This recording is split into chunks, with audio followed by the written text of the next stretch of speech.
사람들은 율법을 복잡하고 무거운 의무로만 이해하지만 성경 속 율법은 하나님과의 관계를 유지하기 위한 구조입니다. 이스라엘이 거룩하신 하나님과 함께 살기 위해 필요한 질서였고 공동체와 개인의 삶을 거룩하게 지키기 위한 지도였습니다. 레위기는 이 질서를 가장 치밀하게 보여주는 책입니다.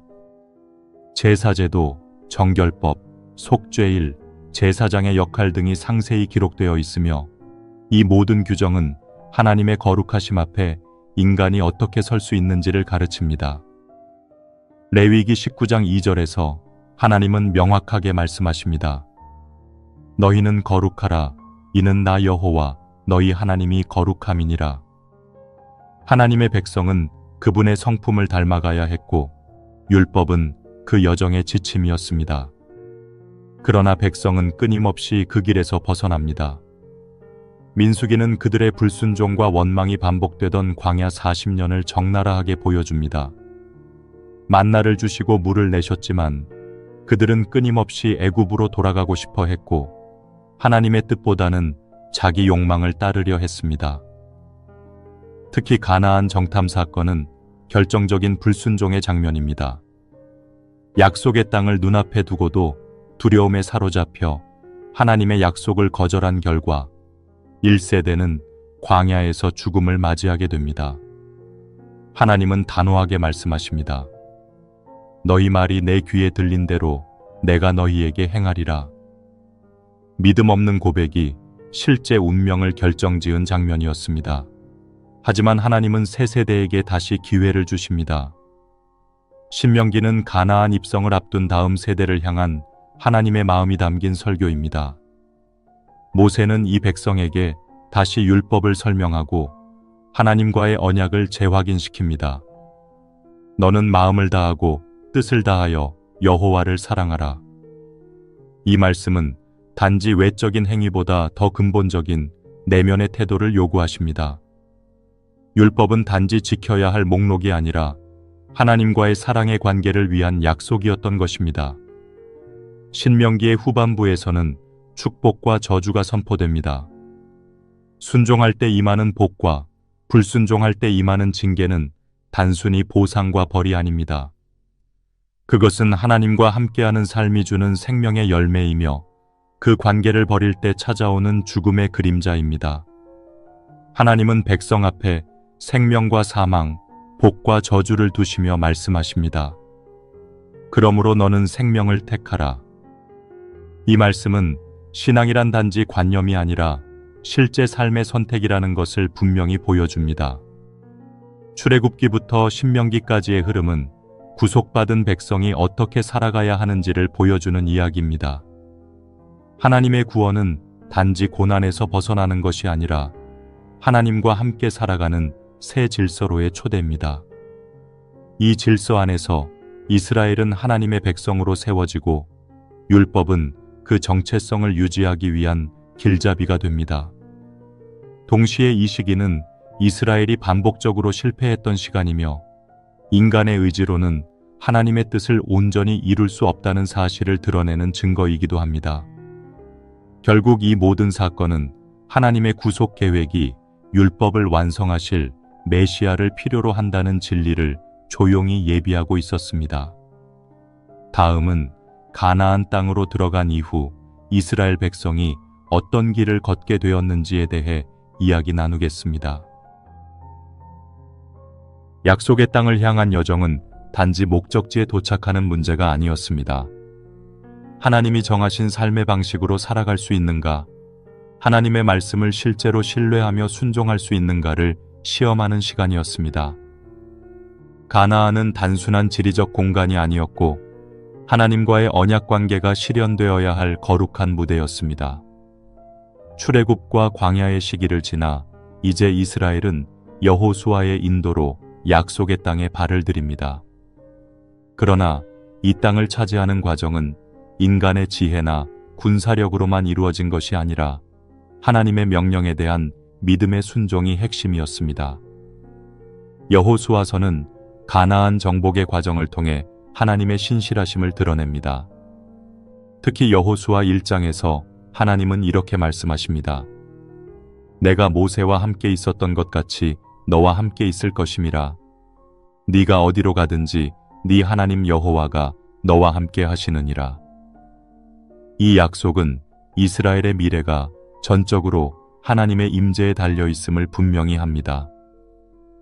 가나안 정복의 시작이었던 여리고 성전투는 이 믿음의 본보기로 이스라엘 백성은 무기를 들고 싸우기보다 침묵 속에서 성을 돌고 일곱째 날에는 함성과 나팔 소리로 하나님의 능력을 증언합니다. 이것은 인간의 전략이 아니라 하나님의 방식으로 승리를 얻는 길이 무엇인지를 선포하는 사건이었습니다. 하지만 이 정복 과정에서도 인간의 불순종은 틈을 보입니다. 아간의 탐욕으로 인해 아이성 전투에서 패배하고 가나안 족속과의 전투 중 거짓말과 속임수에 쉽게 당하는 모습도 나타납니다. 여호수아서 후반부로 가면 정복 전쟁이 마무리되며 각 지파에게 땅이 분배되지만 그 땅 안에서 하나님이 명령하신 완전한 정결은 이루어지지 못합니다. 우상을 숭배하던 이방 민족들을 그대로 두었고 이는 이후 이스라엘 신앙에 큰 타격이 됩니다. 여호수아는 마지막으로 백성에게 언약을 재확인시키며 이렇게 고백합니다. 오직 나와 내 집은 여호와를 섬기겠노라. 이 선언은 성경을 읽는 모든 독자에게 던지는 질문이기도 합니다. 너는 누구를 섬기겠는가? 이 고백을 붙드는 이가 있는가 하면 시간이 흐르며 점점 하나님을 잊어버리는 이들도 나타나기 시작합니다. 이스라엘은 여호수아 세대가 죽고 난 이후 하나님을 알지 못하는 새로운 세대를 맞이하게 되고 그것이 사사기의 시작이 됩니다. 사사기는 이스라엘 역사에서 가장 어두운 시기 중 하나로 반복되는 영적 타락과 정치적 혼란이 교차합니다. 백성들은 하나님을 잊고 우상 숭배로 돌아서며 그 결과 외세의 압제와 내분에 시달립니다. 그러나 그들이 고통 속에서 부르짖을 때마다 하나님은 사사들을 세워 그들을 구원하십니다. 이 사사들은 온전한 지도자가 아니었고 많은 경우 개인적인 약점과 한계를 지녔습니다. 하지만 하나님은 그들을 사용하셔서 자신의 뜻을 이루셨고 이스라엘 백성은 다시 하나님을 찾게 됩니다. 이 반복 구조는 명확한 진리를 전합니다. 인간의 회복은 철저히 하나님의 은혜에 달려 있으며 인간은 끊임없이 하나님을 필요로 하는 존재라는 것입니다. 사사기의 결론은 한 문장으로 요약됩니다. 그때에 이스라엘의 왕이 없으므로 사람이 각기 자기 소견에 옳은 대로 행하였더라. 이 한 문장은 하나님의 왕권을 거부하고 자기 기준대로 살아가려는 인간의 본성을 드러냅니다. 하나님께서 이스라엘의 진정한 왕이심에도 불구하고 백성은 눈에 보이는 세상의 질서와 리더를 요구하기 시작합니다. 이것은 이후 왕정 시대의 도입을 예고하는 동시에 이미 사람들의 마음이 하나님을 떠나 있었다는 깊은 병리적 신앙 상태를 보여줍니다. 이 시기의 마지막은 룻기로 이어집니다. 룻기는 사사시대의 혼란스러운 상황 속에서도 한 사람, 한 가정 안에서 이루어지는 신실함과 회복의 이야기를 담고 있습니다. 나오미와 룻, 그리고 보아스의 이야기는 하나님의 언약이 혼란 속에서도 계속 이어지고 있음을 증거합니다. 룻은 모압 여인이었지만 하나님의 백성이 되고자 선택했고 보아스는 기업물을 자로서 이 가문을 회복시킵니다. 이 관계 속에서 태어나는 오벳은 다윗의 할아버지가 되고 이는 곧 메시아 계보로 이어지는 고리를 완성합니다. 룻기는 작지만 강력한 메시지를 전합니다. 혼란과 죄의 시대에도 하나님은 구속사의 실을 결코 놓지 않으시며 개인의 작은 순종을 통해 큰 계획을 이루신다는 사실입니다. 결국 여호수아부터 룻기까지의 흐름은 다음과 같은 구조로 정리할 수 있습니다. 첫째, 하나님의 약속은 신실하게 성취되었고 가나안 땅은 이스라엘의 소유가 되었습니다. 둘째, 그러나 인간의 불순종과 신앙적 나태는 다시금 영적 추락을 가져왔습니다. 셋째, 그럼에도 하나님은 포기하지 않으시고 반복적으로 구원의 손길을 내미셨으며, 넷째, 그 구속은 눈에 띄는 사건뿐 아니라 평범한 개인의 삶을 통해서도 이어졌습니다. 이는 우리가 성경을 단절된 사건의 나열로 보지 않고 하나님의 큰 이야기 안에서 읽어야 할 이유이기도 합니다. 다음은 이스라엘이 인간의 왕을 요구하고 그 결과 어떤 신앙의 갈등과 변화가 시작되었는지에 대해 이야기 나누겠습니다. 인간의 마음속에는 내가 직접 선택하고 다스리고 싶다는 욕망이 깊이 깔려 있습니다. 하나님이 통치하시겠다는 말씀을 듣고도 사람은 눈에 보이는 권력과 눈에 잡히는 체계를 원합니다. 이스라엘 백성도 마찬가지였습니다. 사사시대의 혼란과 불안함 속에서 그들은 하나님을 왕으로 섬기기보다 다른 민족처럼 눈에 보이는 왕을 요구했습니다. 사무엘상 8장에서 백성은 사무엘에게 이렇게 말합니다. 우리도 모든 나라들 같이 우리를 다스릴 왕이 있어야 하겠습니다. 이는 단순한 정치적 요구가 아니라 하나님과의 관계를 거절하는 선택이었습니다. 하나님은 이 요구를 들으시고 사무엘에게 말씀하십니다.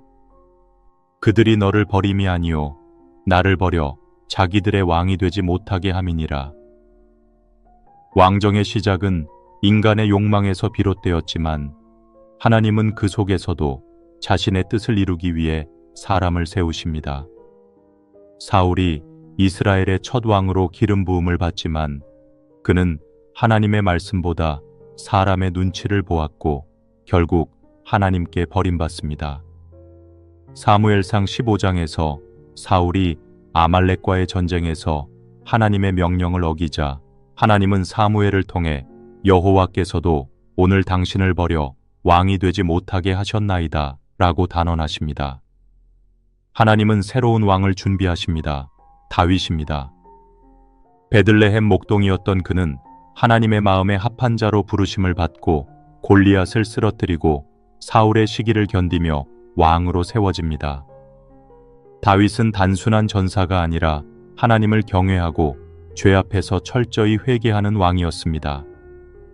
다윗 언약은 이 구속사의 흐름에서 매우 중요한 위치를 차지합니다. 사무엘하 7장에서 하나님은 다윗에게 내가 너를 위하여 집을 세우리라고 말씀하시며 그의 자손 중에서 영원한 나라를 세울 분이 오실 것을 예언하십니다. 이 언약은 예수 그리스도의 탄생으로 성취되며 성경 전체의 구속사 중심에 놓이게 됩니다. 그러나 다윗 역시 완전한 사람은 아니었습니다. 밧세바 사건을 통해 죄를 범하였고 그 죄로 인해 가정 안에서 많은 갈등과 비극을 겪게 됩니다. 아들 압살롬은 반역을 일으켰고 그로 인해 다윗은 눈물로 도망자의 삶을 살아야 했습니다. 그러나 다윗의 위대함은 죄 없음을 증명한 데 있는 것이 아니라 죄 앞에서 철저히 하나님께 무릎 꿇는 데 있었습니다. 시편 51편은 그의 참회가 얼마나 깊고 진실했는지를 보여줍니다. 하나님이 구하시는 제사는 상한 심령이라 하나님이여 상하고 통회하는 마음을 주께서 멸시하지 아니하시리이다. 이것이 왕정시대에 하나님이 진정 찾으신 왕의 모습이었습니다. 다윗 이후 그의 아들 솔로몬이 왕위에 오릅니다.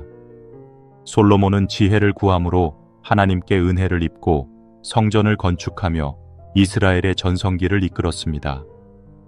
열왕기상 8장에서 솔로몬은 성전 낙성 기도를 드리며 하늘과 하늘들의 하늘이라도 주를 용납하지 못하겠거든 이 성전이 오리이까 라고 고백합니다.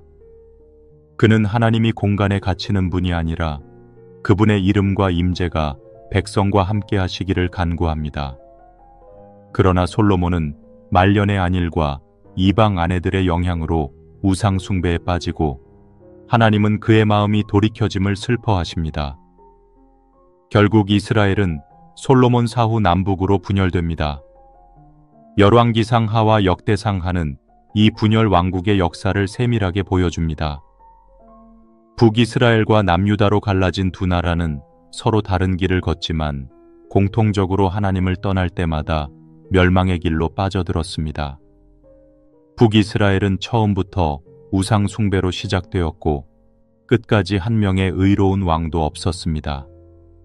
아합과 이세벨 같은 인물은 바알 숭배와 거짓 선지자들을 통해 나라를 영적으로 타락시켰고 결국 아시리아에 의해 멸망당합니다.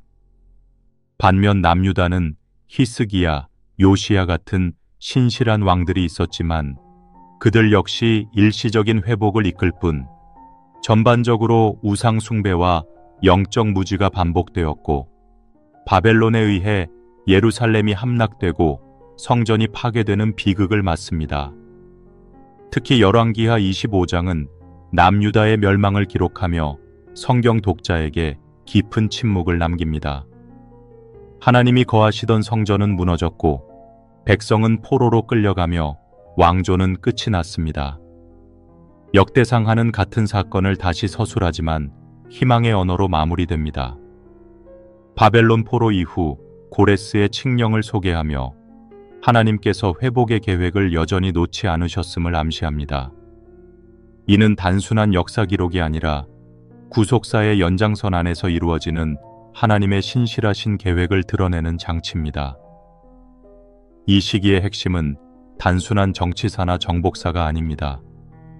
진정한 왕이 누구인가에 대한 신학적 질문이며 하나님을 왕으로 모시지 않으려는 인간의 본성과 그럼에도 불구하고 끝까지 포기하지 않으시는 하나님의 자비와 인내가 어떻게 충돌하며 전개되는지를 보여주는 것입니다.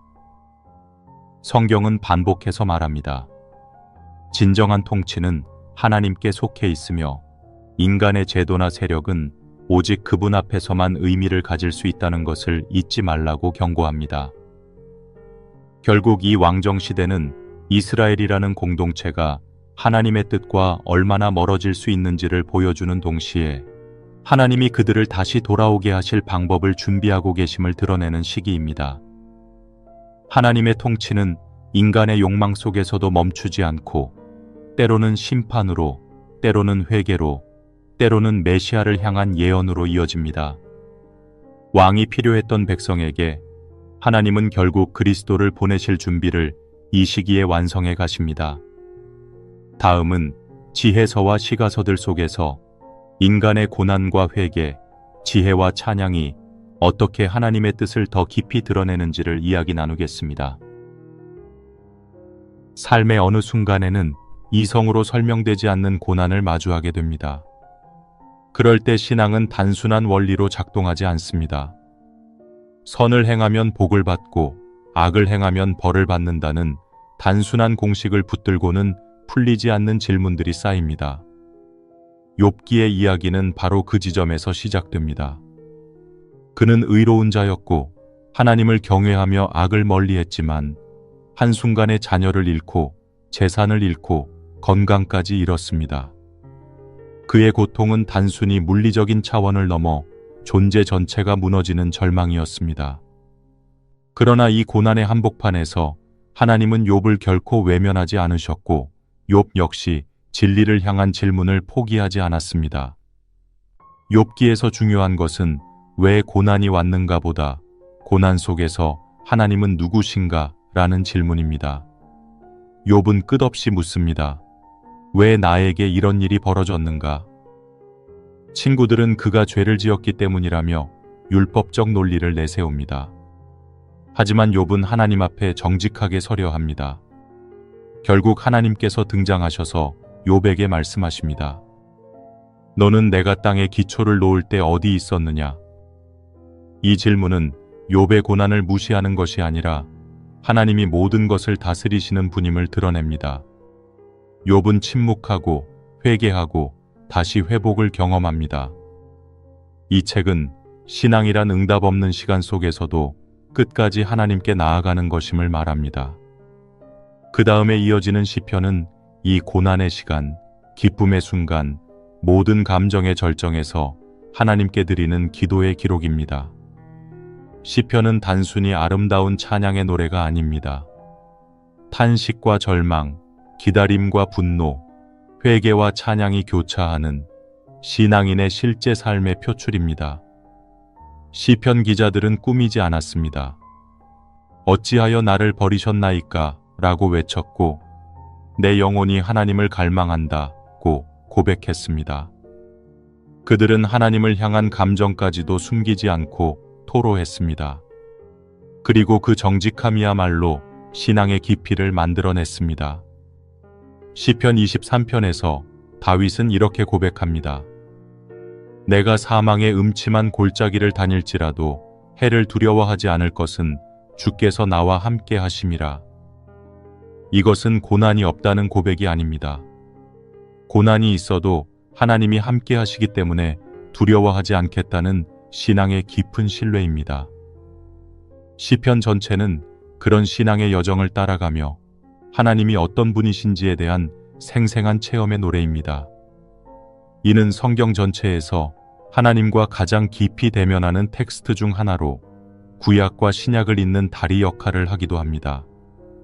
잠언으로 넘어가면 이제 삶의 지혜가 언어로 정제되어 등장합니다. 잠언은 인간이 어떻게 살아야 할지를 명확하게 제시합니다. 여호와를 경외하는 것이 지혜의 근본이라는 선언은 지식과 지혜가 하나님과의 관계에서 출발해야 함을 전제합니다. 사람 사이의 관계, 돈에 대한 태도, 말의 사용, 분노의 절제 등 일상의 모든 주제를 다루며 지혜롭다는 것이 단지 머리가 좋다는 뜻이 아니라 하나님의 뜻에 따라 바르게 살아가는 것임을 가르칩니다.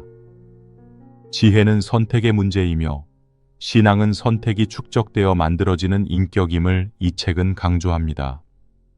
전도서는 다시 인생의 허물을 정면으로 마주합니다. 헛되고 헛되며 헛되고 헛되니 모든 것이 헛되도다. 전도자의 이 말은 단순한 비관이 아닙니다.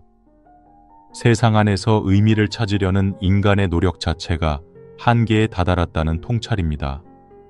돈, 권력, 쾌락, 지식, 얼끝에는 허무가 찾아온다는 사실을 직시하고 전도서는 결국 이 결론에 도달합니다. 하나님을 경외하고 그의 명령을 지킬지어다. 이것이 사람의 본분이니라. 의미는 세상에 있지 않고 하나님과의 관계 안에서만 발견된다는 것입니다. 이 책은 지혜가 인생의 질문을 품되 답은 결국 하나님께 있다는 점을 분명히 합니다. 아가서는 조금 특별한 책입니다. 하나님과 인간의 관계를 사랑이라는 언어로 비유합니다. 이 사랑은 단지 감정이 아니라 언약에 기반한 헌신이며 서로를 알아가고 받아들이는 과정을 담고 있습니다. 솔로몬과 술람미 여인의 사랑 이야기는 단지 연애시가 아니라 하나님과 그의 백성 사이의 친밀함, 때로는 멀어졌다가 다시 회복되는 신앙의 흐름을 상징적으로 보여줍니다. 하나님의 사랑은 감정의 변화에 좌우되지 않으며 끝까지 추적하고 기다리고 결국 회복시키는 사랑이라는 메시지를 이 시는 조용하지만 강하게 전합니다. 욥기부터 아가서까지는 구속사의 서사가 아닌 존재와 관계에 대한 통찰이 중심입니다. 이 시가서들과 지혜 문헌들은 하나님과 사람 사이의 솔직한 관계를 보여줍니다. 율법이 외적인 규범을 강조했다면 이 책들은 내면의 정직함과 신앙의 깊이를 묻습니다. 고난 앞에서, 성공 앞에서, 사랑 앞에서 사람은 누구이며 하나님은 어떻게 우리를 이끄시는가에 대한 성찰을 던집니다. 그래서 이 책들은 성경 전체에서 독특한 자리를 차지하며 구속사의 중심축을 향해 다시 시선을 돌리게 합니다. 다음은 예언자들의 외침 속에서 하나님께서 백성을 어떻게 부르셨고 심판과 회복 사이에서 무엇을 말씀하셨는지를 이야기 나누겠습니다. 사람은 망각의 존재입니다. 은혜를 받아도 오래 가지 못하고 회복된 이후에도 그 은혜를 잊고 다시 제자리로 돌아가는 경우가 많습니다. 하나님은 그런 인간의 약함을 아시기에 끊임없이 부르시고 깨우치시며 때로는 외치고 때로는 기다리십니다. 구약 후반부의 예언서들은 바로 이런 하나님의 마음을 담고 있습니다. 이사야부터 말라기까지 이어지는 17권의 예언서는 단순히 미래의 사건을 알려주는 예언이 아니라 지금 이 순간 하나님 앞에 돌아오라는 간절한 호소였습니다. 회개하지 않으면 심판이 임하리라는 경고였고, 회개하면 다시 회복시키겠다는 약속이었습니다. 이 예언자들은 하나같이 불편한 진실을 전해야 했고, 때로는 환영받지 못하는 존재로 살아야 했지만, 그들이 선포한 말씀은 한결같이 하나님의 마음에서 시작된 외침이었습니다. 이사야는 그 중심에 있는 선지자입니다. 그는 이스라엘이 멸망하기 전 하나님께로 돌아오라고 호소했습니다. 그가 전한 메시지는 단호했지만 동시에 소망에 가득 찼습니다. 이사야 1장에서 오라, 우리가 서로 변론하자 라고 하신 하나님의 초대는 죄가 진홍 같을지라도 희게 씻기기를 원하시는 하나님의 의지를 드러냅니다. 그는 메시아의 오심에 대해 가장 풍성하게 예언한 선지자이기도 합니다. 이사야 9장 6절에서는 한 아기가 우리에게 낳고 한 아들을 우리에게 주신 바 되었는데 라고 하며 장차 오실 예수 그리스도의 탄생을 예고합니다. 또 53장에서는 고난받는 종의 모습으로 메시아를 묘사하면서 인류의 죄를 대신 지고 십자가의 길을 걸어가실 분에 대해 구체적으로 예언합니다.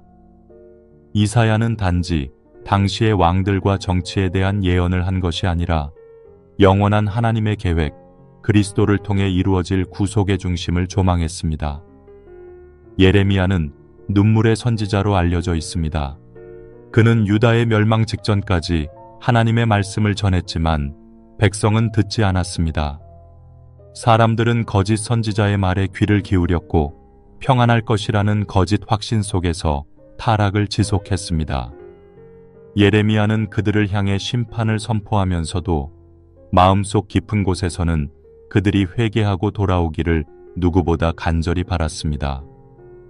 예레미야 애가는 그가 목격한 예루살렘의 멸망을 고통 속에서 기록한 눈물의 노래입니다. 그러나 그 한복판에서도 예레미야는 이렇게 고백합니다. 여호와의 인자와 긍휼이 무궁하심으로 우리가 진멸되지 아니함이니이다. 하나님의 진노 속에서도 변치 않는 자비를 믿는 이 고백은 모든 예언서의 중심 정서를 보여주는 장면입니다. 에스겔은 바벨론 포로로 끌려간 상황에서 활동한 예언자입니다. 그는 포로 공동체 가운데서 성전의 회복과 하나님의 영광의 재림을 예언했습니다. 그가 본 마른 뼈의 환상은 절망 가운데 있는 백성에게 주어진 소망의 메시지입니다. 이 뼈들이 능히 살 수 있겠느냐? 는 하나님의 질문에 에스겔은 주께서 아시나이다 라고 대답합니다. 하나님은 그 마른 뼈들의 생기를 불어넣으시고 큰 군대로 세우십니다. 이 장면은 포로된 백성이 회복될 것이라는 예언일 뿐 아니라 영적으로 죽은 자들이 다시 살아날 수 있음을 상징하는 장면이기도 합니다. 다니엘은 바벨론 궁중에서 활동한 선지자로서 왕들의 환심을 사면서도 하나님 앞에서는 한치도 타협하지 않았던 인물입니다. 그는 사자굴 속에서도 믿음을 저버리지 않았고 그로 인해 하나님의 이름이 이방 땅에서도 높임을 받게 됩니다. 다니엘서는 많은 환상을 담고 있는데 이 환상은 장차 올 나라와 종말에 대한 메시지를 담고 있습니다.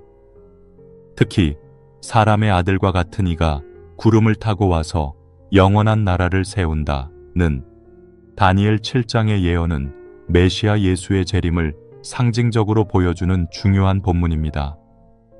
이후 12권의 소선지서들은 그 분량은 짧지만 강한 메시지를 담고 있습니다. 호세아는 이스라엘의 음란함에도 불구하고 끝까지 사랑하시는 하나님의 마음을 보여줍니다. 하나님은 호세아에게 실제로 음녀와 결혼하라고 명하시며 그 관계를 통해 이스라엘과 하나님의 관계를 실물로 보여주십니다. 이는 단순한 명령이 아니라 하나님의 사랑이 얼마나 지독하고 포기하지 않는지를 드러내는 강렬한 상징입니다. 요엘은 여호와의 날을 경고하며 심판의 날이 다가오고 있음을 외칩니다. 그러나 누구든지 여호와의 이름을 부르는 자는 구원을 얻으리라. 는 구절은 심판 속에 감춰진 구원의 문을 다시 엽니다. 아모스는 사회 정의를 외친 선지자였습니다. 단지 종교 의식만으로는 하나님의 뜻을 이룰 수 없고 가난한 자를 억압하고 공의를 무시하는 삶은 반드시 심판을 받는다고 외쳤습니다. 그는 정의가 물같이 공의가 마르지 않는 강같이 흐를지어다 라고 선포했습니다. 요나는 니느웨로 가기 싫어 도망치지만 결국 그곳에서 회개의 역사가 일어나는 것을 보게 됩니다.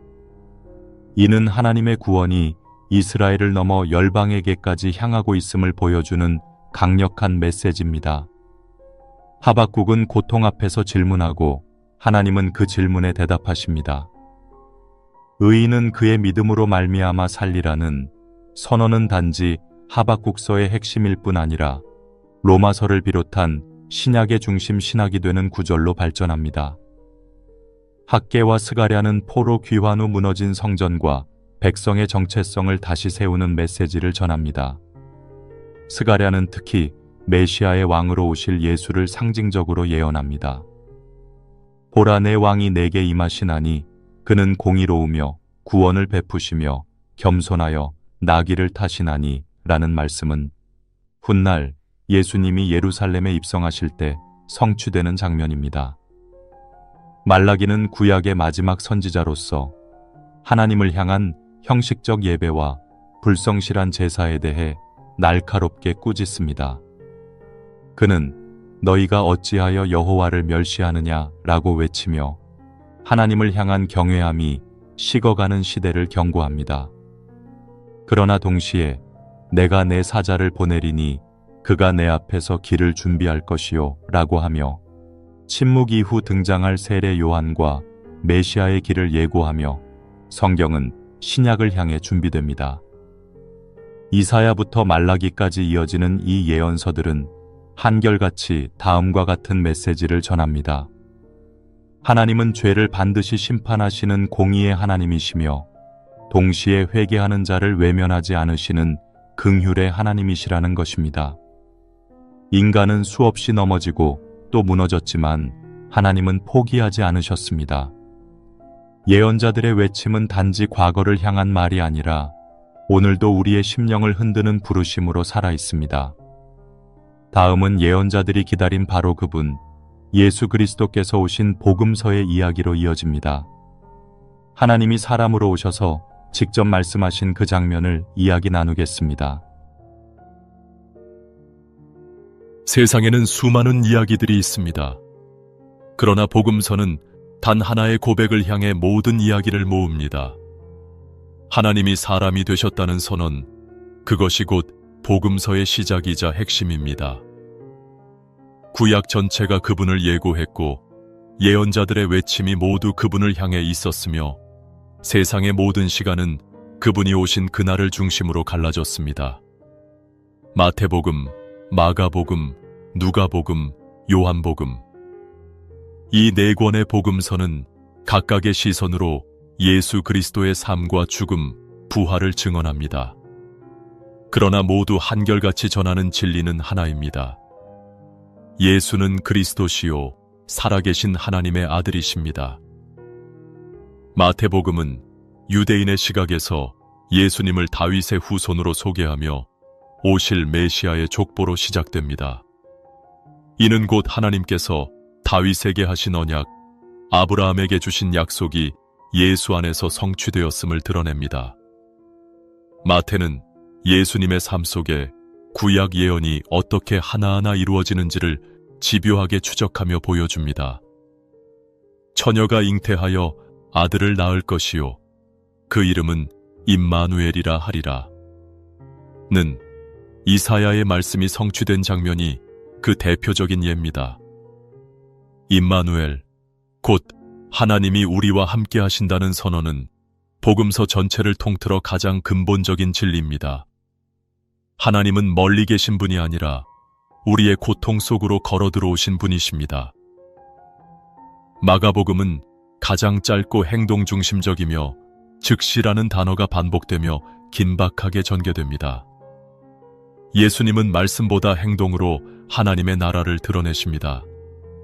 귀신을 쫓고 병든 자를 고치시며 율법의 껍데기에 갇힌 사람들을 향해 진리를 풀어주십니다. 마가는 예수님을 단순한 기적의 사람으로 그리지 않습니다. 오히려 고난받는 종으로서의 예수님을 강조하며 십자가를 향한 걸음을 멈추지 않으시는 그분의 결단을 기록합니다. 마가복음 10장 45절은 복음서 전체의 요약이기도 합니다.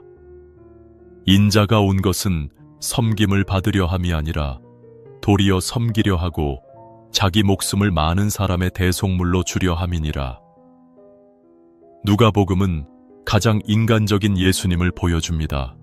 의사였던 누가는 예수님의 탄생을 가장 자세히 기록하고 있으며 사회적 약자와 소외된 이들을 향한 예수님의 따뜻한 시선을 강조합니다.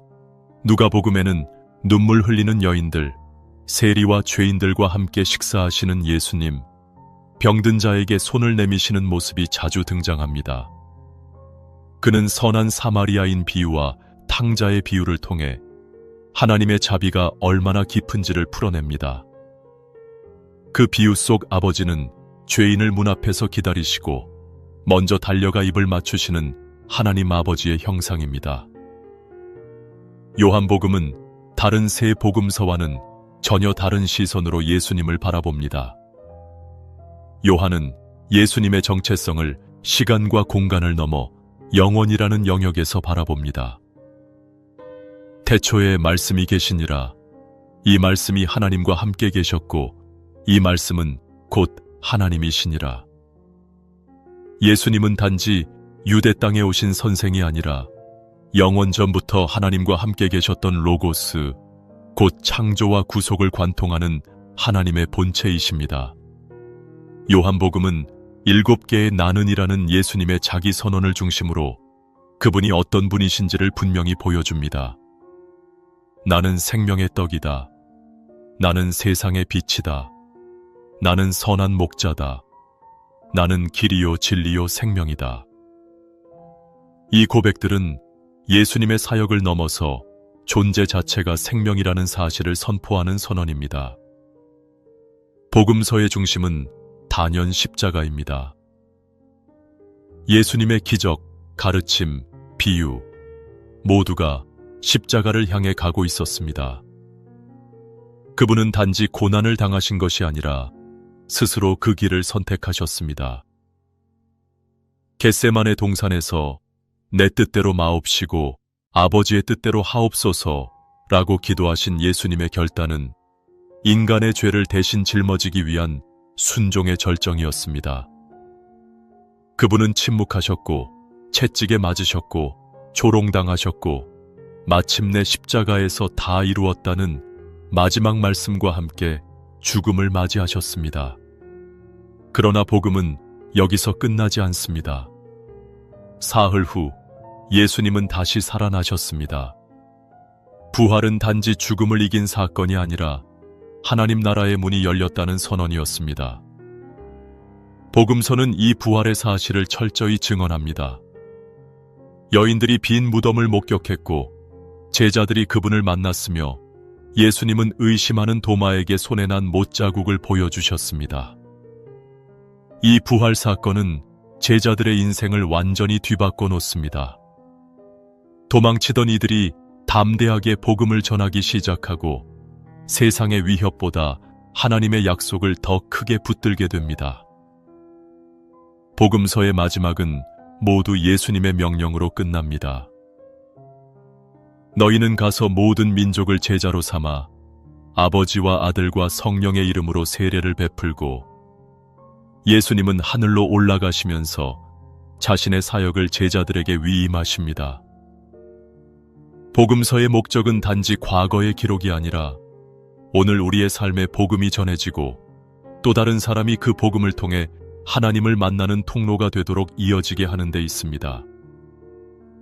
이것이 복음서가 단지 한 사람의 전기를 넘어서 구속사의 정점이자 시작점인 이유입니다.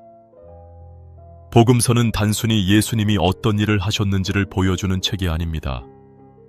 그것은 하나님이 어떤 분이신지를 가장 명확하게 드러낸 결정적 증언입니다.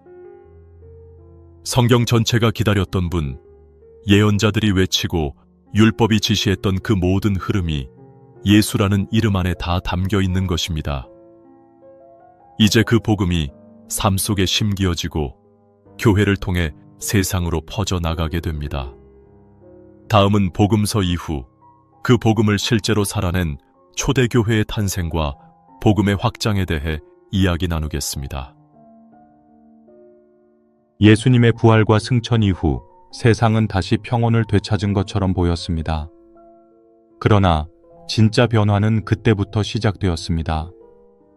예수님의 생애가 복음서에 기록되었다면 이제 그 복음이 사람들의 삶 속으로 실제로 들어가는 장면이 펼쳐지는 것이 바로 사도행전입니다. 이 책은 복음의 씨앗이 땅에 심기고 그 씨앗이 자라 뿌리를 내리고 열매를 맺는 과정을 보여주는 이야기입니다. 사도행전은 복음이 예루살렘에서 시작되어 유대와 사마리아 그리고 온 세상으로 퍼져나가는 선교의 흐름을 따라 전개됩니다. 이 흐름은 단순한 지리적 확장이 아니라 하나님의 나라가 땅 위에 실제로 임하는 방식을 증언합니다. 사도행전은 오순절 사건으로 시작됩니다. 예수님께서 너희에게 성령이 임하시면 권능을 받고 내 증인이 되리라 고 하신 약속이 성취된 순간입니다. 사도행전 2장에서 성령이 강림하고 제자들은 각국의 언어로 복음을 전하기 시작합니다. 이는 단지 이적이나 신비한 현상이 아니라 하나님이 인간의 한계와 경계를 넘어서 일하신다는 선포입니다. 그날 베드로의 설교를 통해 3,000명이 회심하고 교회 공동체가 형성됩니다. 이 공동체는 함께 말씀을 배우고 떡을 떼며 기도하는 삶을 실천합니다. 교회는 조직이나 건물이 아니라 예수 그리스도를 주로 고백하는 믿음의 공동체로 시작되었습니다. 사도행전의 전반부는 베드로를 중심으로 진행됩니다. 그는 복음을 유대인에게 전하고 유대인 사회 안에서 복음이 어떻게 전파되는지를 보여줍니다. 성전 미문에서 안전병이를 일으키는 사건, 사내들인 공회 앞에서 담대히 복음을 증거하는 장면, 아나니아와 삽비라 사건, 옥에 갇혔다가 풀려나는 장면들은 모두 베드로가 어떻게 변화되었는지를 보여줍니다. 예수님을 부인하던 그가 이제는 목숨을 걸고 예수를 전하는 증인이 된 것입니다. 그의 사역은 고넬료 사건을 통해 전환점을 맞이합니다. 하나님은 환상을 통해 그에게 이방인도 깨끗하다고 선언하시고 복음이 유대인만이 아닌 모든 민족을 위한 것임을 확정하십니다. 후반부는 바울의 사역으로 무게중심이 옮겨집니다. 바울은 본래 교회를 핍박하던 자였지만 다메섹 도상에서 예수님을 만나고 완전히 변화됩니다. 그는 복음을 위해 자신의 모든 삶을 걸고 세 차례에 걸쳐 선교 여행을 떠납니다. 아시아, 마케도니아, 그리스 지역을 돌며 복음을 전하고 교회를 세우고 편지를 남깁니다. 바울은 유대인뿐 아니라 헬라인, 로마 시민, 철학자, 우상 숭배자에게까지 복음을 전하며 복음이 인종과 문화, 사상을 넘어선다는 사실을 증명합니다.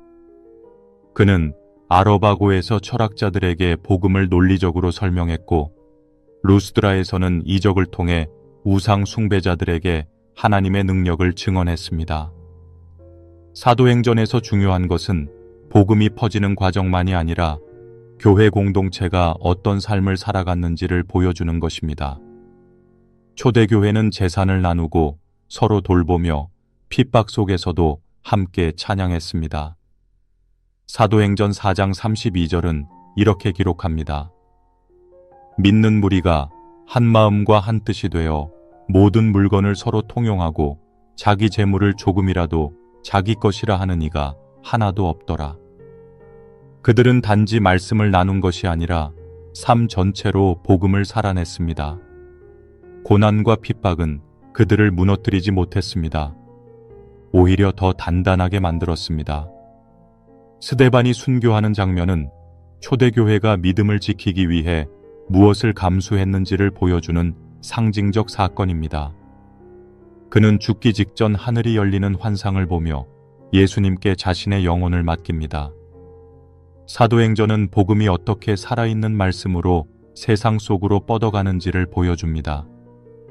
이것은 단순한 기록이 아니라 오늘날 교회가 무엇을 따라가야 하는지를 알려주는 방향이기도 합니다. 교회는 프로그램이나 규모로 평가받기 전에 복음을 삶으로 살아내는 공동체여야 한다는 본질을 다시 붙잡게 됩니다. 이 책은 말씀의 능력, 성령의 역사, 공동체의 본질, 그리고 복음의 경계 없는 확장을 담고 있으며 지금도 동일한 성령의 바람이 우리 삶에 불고 있다는 사실을 상기시켜 줍니다. 사도행전의 마지막은 바울이 로마에 도착하는 장면으로 끝납니다. 그는 감옥에 갇혀 있었지만 복음은 결코 갇히지 않았습니다. 하나님의 나라는 너희에게 임하였느니라는 그의 선언은 여전히 이어지고 있습니다. 복음은 건물에 머물지 않았고 예루살렘에만 머물지도 않았으며 국경과 체제를 넘어 계속해서 움직이고 있었습니다. 그 흐름은 지금도 멈추지 않았습니다. 우리 각자가 복음의 다음 장을 살아가는 독자가 아니라 기록자가 되도록 부름받았다는 사실을 기억해야 합니다. 다음은 초대교회로부터 이어진 복음의 삶, 그 복음을 해석하고 삶으로 적용하려는 사도들의 서신들에 대해 이야기 나누겠습니다. 복음이 가슴을 뛰게 만들었다면 서신서는 그 복음을 어떻게 살아낼 것인가에 대한 구체적인 길을 보여줍니다. 로마서부터 유다서까지 이어지는 21권의 서신서는 단순한 교리나 명령이 아니라 복음을 경험한 이들이 실제로 어떻게 살아야 하는지, 공동체 안에서 어떤 관계를 맺어야 하는지를 진지하게 고민한 말씀들입니다. 복음이 단지 하나의 감동이나 선언에 그치지 않고 삶 전체를 바꾸는 능력이라는 사실은 이 서신서들을 통해 더욱 분명히 드러납니다. 사도 바울을 비롯한 사도들은 그저 편지를 쓴 것이 아니라 고통하고 흔들리는 교회들에게 복음의 중심을 붙들라고 외쳤고 신앙과 실제 삶 사이의 간극을 좁히기 위해 애썼습니다. 로마서는 이 복음의 논리를 가장 철저하게 설명한 책입니다. 바울은 처음부터 선언합니다. 복음은 모든 믿는 자에게 구원을 주시는 하나님의 능력이라. 그는 인간의 죄와 하나님의 진노, 율법의 무력함과 믿음으로 얻는 의, 그리고 은혜로 인한 자유를 하나하나 풀어가며 복음이 단지 유대인만을 위한 것이 아닌 모든 인류를 향한 하나님의 구원 계획이라는 것을 밝힙니다. 로마서 8장은 그 정점입니다. 그리스도 예수 안에 있는 자에게는 결코 정죄함이 없나니. 이 말씀은 과거의 죄에서 벗어나 새 생명으로 살아가야 하는 모든 그리스도인에게 선포된 자유의 선언입니다. 고린도전후서는 복음을 들었지만 여전히 세상의 방식에 익숙한 교회에 대한 바울의 단호한 경고와 권면이 담겨 있습니다. 그는 교회의 분열, 음행, 우상 문제, 은사의 남용 등을 지적하며 교회는 단지 모임이 아니라 그리스도의 몸이라는 사실을 강조합니다. 너희는 그리스도의 몸이요 지체의 각 부분이라. 바울은 고린도 교회에 사랑이 없음을 탄식하며 사랑이 없으면 아무리 놀라운 은사를 가져도 아무것도 아니라는 진리를 전합니다. 사랑은 오래 참고 사랑은 온유하며 로 시작되는 고린도전서 13장은 공동체를 세우는 유일한 기준은 사랑임을 선언하는 장입니다. 갈라디아서에서는 율법주의에 빠진 교회를 향해 바울이 분노 어린 목소리로 복음을 지킵니다. 어리석도다 갈라디아 사람들아. 그는 믿음으로 시작한 신앙이 율법으로 변질되는 현실을 개탄하며 복음은 오직 예수 그리스도의 은혜로 말미암아 완성된다고 강하게 선언합니다. 그리스도께서 우리를 자유롭게 하려고 자유를 주셨으니 다시는 종의 멍에를 매지 말라. 이 자유는 방종이 아니라 성령 안에서 행하는 거룩함이며 이로부터 참된 열매, 곧 사랑과 희락과 화평과 오래 참음이 맺힌다고 가르칩니다. 에베소서와 빌립보서, 골로사에서는 교회의 정체성과 성도의 삶의 태도를 명확히 보여주는 서신입니다. 에베소서에서는 교회를 그리스도의 몸이라 선언하며 하늘의 모든 복을 하늘에 속한 자로서 누릴 수 있다고 말합니다. 교회는 단순히 조직이 아니라 예수님이 머리 되시고 우리가 지체로 붙어 있는 영적 공동체입니다. 빌립보서는 기쁨의 서신이라 불리며 감옥 안에서도 바울이 주 안에서 항상 기뻐하라고 반복해서 외칩니다. 기쁨은 상황의 문제가 아니라 주 안에 있다는 정체성의 문제임을 이 서신은 증명합니다. 데살로니가전후서에서는 종말에 대한 혼란 속에서 바울이 균형을 잡아줍니다.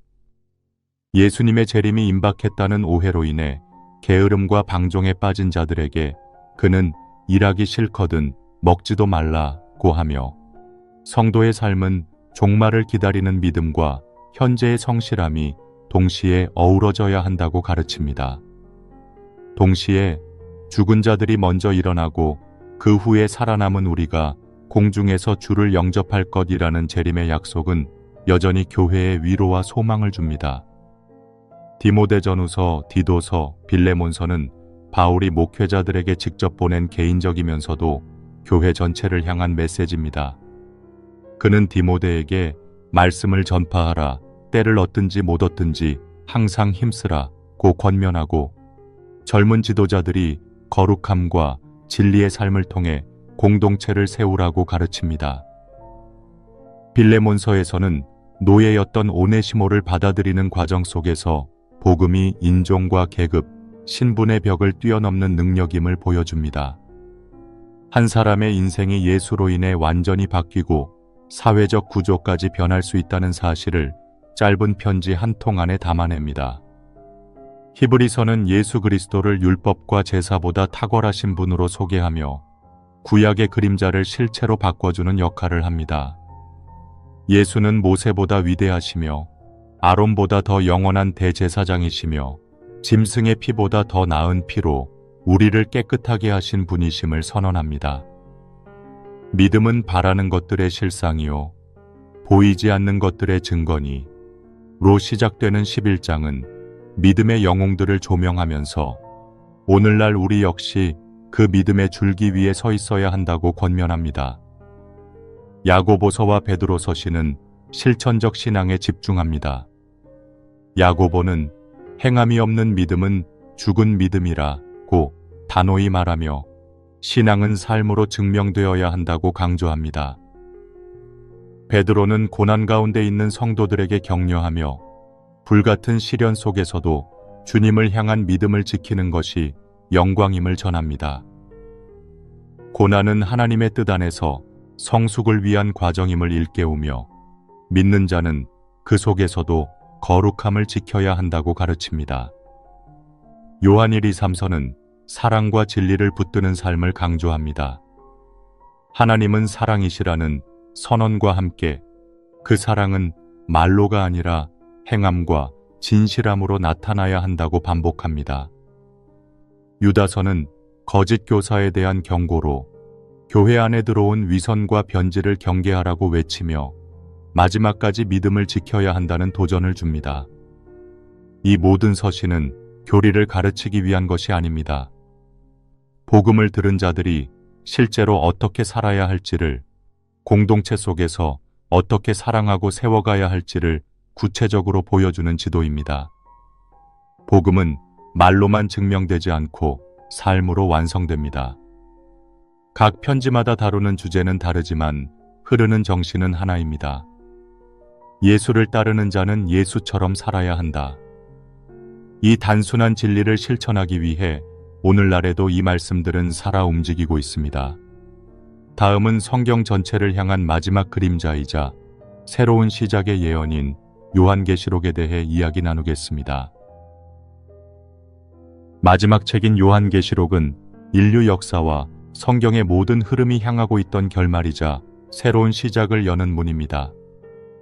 이 책은 단지 미래의 사건을 암호처럼 보여주는 것이 아니라 지금 이 순간에도 하나님이 다스리고 계시며 그분의 나라가 완전하게 이루어질 것을 확증하는 하나님의 계시입니다. 요한계시록은 고통받는 성도들에게 주어진 위로의 말씀이며 동시에 세상의 권세가 아니라 하나님만이 영원한 주권자이심을 드러내는 선언입니다. 이 말씀을 통해 우리는 궁극적인 승리와 구속의 완성을 보게 됩니다. 첫째, 요한계시록은 계시라는 단어로 시작합니다. 예수 그리스도의 계시라는 선언은 이 책이 단순한 환상이 아니라 예수 그리스도에 관한 계시이며 그분이 누구신지를 드러내는 책이라는 것을 분명히 합니다. 계시는 감추어진 것이 아니라 밝히 드러낸 것이며 하나님의 백성에게 확실하게 알려주신 진리입니다. 요한은 반모섬에서 고난 가운데 이 말씀을 받았지만 그 고난은 결코 절망이 아니었습니다. 오히려 하늘의 문이 열리고 보좌 위에 앉으신 이가 계심을 목격함으로써 땅의 고난은 하늘의 영광으로 해석되기 시작합니다.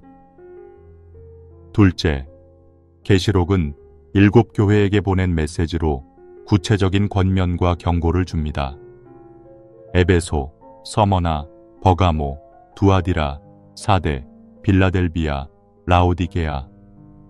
각 교회는 당시 실제 존재했던 공동체였지만 동시에 시대를 대표하는 영적 상태의 상징이기도 합니다. 하나님은 그들의 수고와 믿음을 기억하시지만 첫사랑을 잃은 에베소, 죽은 듯 보이는 사대, 차지도 덥지도 않은 라오디게아를 통해 우리 각자가 어떤 상태에 있는지를 돌아보게 하십니다. 귀 있는 자는 성령이 교회들에게 하시는 말씀을 들을지어다. 이 반복되는 문장은 계시록의 중심입니다. 하나님은 지금도 교회에 말씀하시며 듣고 순종하는 자를 찾고 계십니다. 셋째, 계시록의 중반부부터는 7 인, 7 나팔, 7 대접의 재앙이 이어지며 세상에 임할 심판이 펼쳐집니다. 이 장면들은 문자적 재앙의 나열이 아니라 세상 끝날까지 이어질 하나님의 공의와 심판의 진행을 상징적으로 보여줍니다. 악은 잠시 힘을 얻고 권세를 누리는 듯하지만 하나님은 그 모든 불의를 기억하고 반드시 갚으십니다. 계시록은 고난 속에서도 낙심하지 말고 끝까지 믿음을 지키라고 말씀합니다. 죽도록 충성하라. 그리하면 생명의 면류관을 내게 주리라. 이 말씀은 박해와 핍박 속에서도 복음을 놓지 않는 성도들에게 주시는 하나님의 약속입니다. 넷째, 용과 짐승, 음녀의 등장은 악의 실체를 드러내며 세상 권세와 거짓 신앙, 물질과 교만이 어떻게 하나님을 대적하는지를 보여줍니다. 그러나 그 모든 세력은 결국 어린 양 앞에서 무너집니다. 어린 양은 예수 그리스도이시며 그분은 죽임을 당하셨으나 다시 살아나셔서 마침내 세상을 심판하실 분으로 등장하십니다. 죽임을 당한 어린 양이 7인을 떼시기에 합당하다는 찬양은 십자가에서 죽으신 예수님이야말로 역사의 열쇠를 여는 유일한 분임을 드러냅니다. 다섯째, 계시록의 절정은 신랑 되신 어린 양과 신부인 교회의 혼인잔치입니다. 이 장면은 구속사의 완성을 상징합니다. 교회는 흠도 티도 없이 준비된 신부로 나타나며 하나님은 이제 영원히 그들과 함께 거하십니다. 보라, 하나님의 장막이 사람들과 함께 있으마에 하나님이 그들과 함께 거하시리니 라는 선언은 창세기에서 단절되었던 관계가 회복되는 궁극의 장면입니다. 죄로 인해 에덴에서 쫓겨났던 인간이 이제 다시 하나님과 얼굴을 마주하며 함께 거하는 새 예루살렘의 삶으로 들어가는 것입니다. 여섯째, 새 하늘과 새 땅은 단지 새로운 공간이 아니라 죄와 죽음이 더 이상 존재하지 않는 완전한 회복의 상태입니다.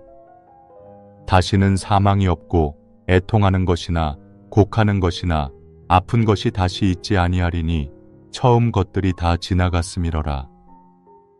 이 구절은 눈물로 가득했던 인간의 역사에 내리는 하나님의 최종 선언입니다. 하나님은 모든 것을 새롭게 하시며 처음부터 계획하셨던 그 나라, 하나님 나라를 완성하십니다.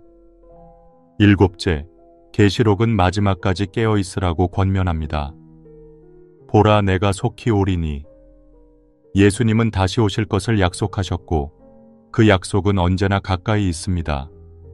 성도는 그날을 두려움이 아닌 소망으로 기다려야 하며 세상의 유혹과 악 속에서도 믿음을 지키며 살아야 합니다. 계시록의 마지막은 이렇게 끝납니다. 주 예수여 오시옵소서. 이는 단지 기도가 아니라 신앙의 방향입니다. 예수님 없이 완성될 것은 아무것도 없으며 예수님으로부터 시작된 구속의 역사는 오직 그분으로 완성된다는 고백입니다. 오늘 나눈 성경 말씀은 창세기의 창조에서 시작해 요한계시록의 새 창조로 완성되었습니다. 66권 각각이 따로 떨어진 문서가 아니라 하나의 이야기이며 하나님의 사랑과 공의, 인내와 구속이 끊임없이 흐르는 대서사입니다. 성경은 하나님께서 우리에게 직접 주신 살아있는 말씀이며 단지 읽는 책이 아니라 살아내야 할 진리입니다. 각 권의 메시지가 하나로 꿰어지고 나면 복음은 더 이상 낯선 이론이 아니라 삶을 바꾸는 실제가 됩니다. 성경 66권은 단숨에 연결되어야 비로소 완전한 빛을 냅니다. 하나님의 말씀을 꿰뚫는 눈이 열리기를 소망하며 여러분도 성경을 다시 펼치고 싶은 마음이 드셨다면 좋아요를 눌러주시고 아래 댓글란에 아멘이라고 남겨주세요. 하나님의 구속의 완성이 여러분의 삶에도 충만히 임하길 바랍니다.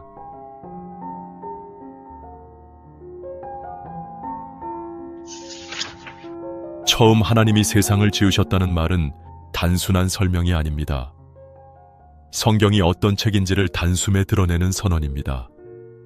창세기 1장 1절에서 태초에 하나님이 천지를 창조하시니라라고 말씀하신 이 구절은 성경 전체의 기초이자 방향입니다. 인간의 삶은 우연한 조합이 아니라 분명한 의도 속에서 시작되었고 하나님과의 관계 안에 그 이유가 놓여 있다는 선언입니다. 창세기는 성경 66권 전체의 구조를 세우는 뼈대와 같습니다. 창조에서 시작된 질서가 인간의 타락으로 깨어지고 그 깨어진 세계를 하나님이 어떻게 회복해 가시는지 그 구원의 시작점이 이 한 권 안에 이미 다 담겨 있습니다. 첫 장에서 하나님은 말씀으로 세상을 창조하십니다. 낮과 밤, 땅과 하늘, 해와 별, 바다와 생물, 사람까지. 이 흐름은 혼돈에서 질서로, 무질서에서 의미로, 존재 없는 상태에서 관계가 가능한 상태로 전환되는 움직임입니다. 하나님이 인간을 지으신 방식은 특별했습니다. 흙으로 빚으시고 그 코에 생기를 불어넣으셔서 생명이 되게 하셨습니다. 다른 피조물들과 달리 인간만이 하나님의 형상대로 지음받았습니다. 이것은 인간이 단지 생물학적 존재로만 설명될 수 없는 이유이며 성경의 모든 이야기가 인간과 하나님의 관계를 중심으로 풀려가는 출발점입니다. 그러나 이 질서가 오래 유지되지는 않았습니다.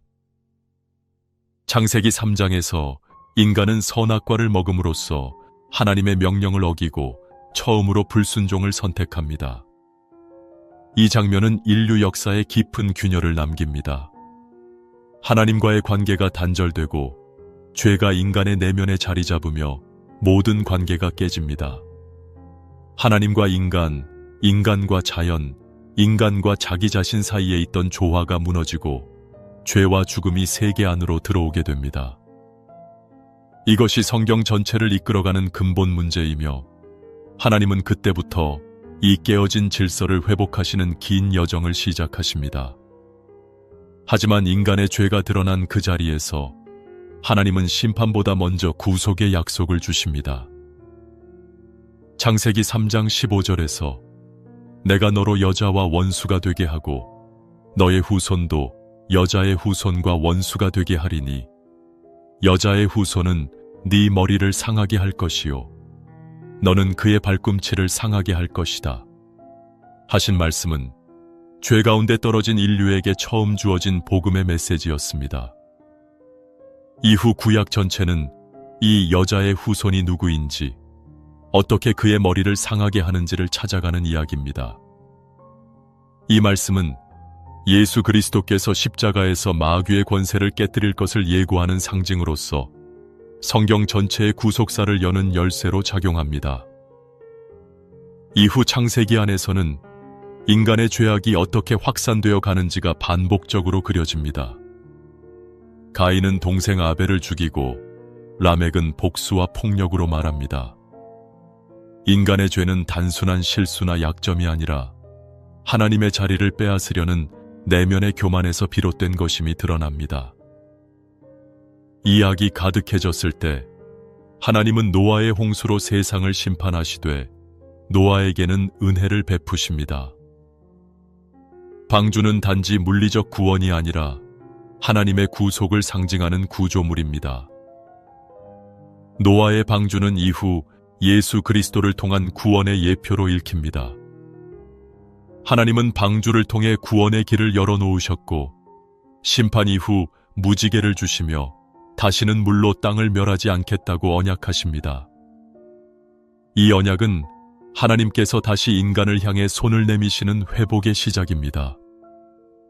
그러나 인간의 교만은 다시 바벨탑에서 절정을 이룹니다. 우리 이름을 내자고 하며 하늘에 닿는 탑을 쌓으려 했던 인간의 시도는 하나님 없이 자신의 존재를 세우려는 전형적인 모습이었습니다. 하나님은 그들의 언어를 흩으시고 그들이 서로를 이해하지 못하게 하심으로 결국 흩어지게 하십니다. 이 장면은 하나님의 주권과 인간의 한계를 분명하게 보여줍니다. 이제 하나님은 한 사람을 부르십니다. 아브라함입니다. 창세기 12장에서 하나님은 아브라함에게 너는 너의 고향과 친척과 아버지의 집을 떠나 내가 내게 보여줄 땅으로 가라고 말씀하시며 그에게 놀라운 약속을 주십니다. 내가 너로 큰 민족을 이루고 내게 복을 주어 내 이름을 창대하게 하리니 너는 복이 될지라. 이 약속은 아브라함 개인에게 머무르지 않습니다.